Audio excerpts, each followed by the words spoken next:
Debbie and I just ate leftovers for dinner. Terrific. Roast beef from night before last or last night, whichever night I cooked roast beef. It was absolutely delicious roast beef and potatoes and carrots. Fantastic. I encourage you to spend some time just doing some of the things that you don't take time for much. Maybe cooking together, eating together, being together at the same exact time. Debbie and I, before we eat, we always take a moment to hold hands and pray. We did it when the kids were growing up. Strange thing happened to me. Held hands and I started to pray, and I prayed for our children. I prayed for our grandchildren. And I started to cry.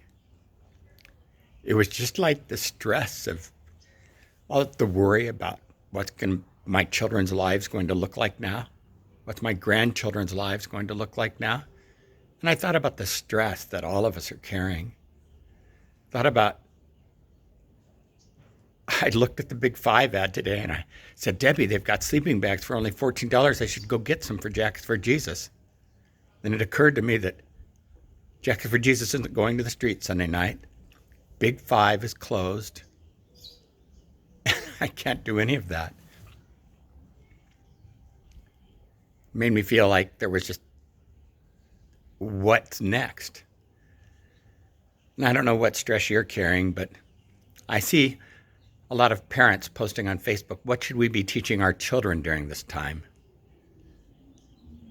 And this is advice I'd give you as a former teacher and still a life credential teacher.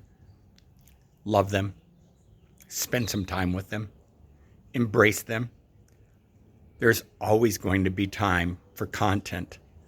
There's not always time for this human contact. And if we're stressed as parents and grandparents, think how stressed they must be and not even know why, not even know how to tell someone. Love them, embrace them, hold them close. Thank you so much for your friendship. Thank you. I feel incredible to be surrounded by so many people who are not mediocre, but are absolutely miraculous. So let's be the miracle together. Let's reach out, hold each other, lift each other up, do something special. Debbie told me she talked to our neighbors across the street, Pat and Cindy, said, man, I don't know what your guys doing. They said, but we've already gained 5 pounds each. I think a lot of us are doing that. I know it's, oops, I'm touching my face. It's happening to a whole bunch of us. And even still, after making bread pudding last night, I'm making rice pudding for dessert tonight, and I'm feeding that part of me that needs a little bit of love, a little bit of extra comfort, a little bit of care during this stress. Your children need it too. Your parents need it, your siblings need it, your children need it, your grandchildren need it. Let them know that they're loved and undergirded. And as we practice social distancing, let's not be spiritually distant. Let's hold close to one another and let each other know that we love them. Connect.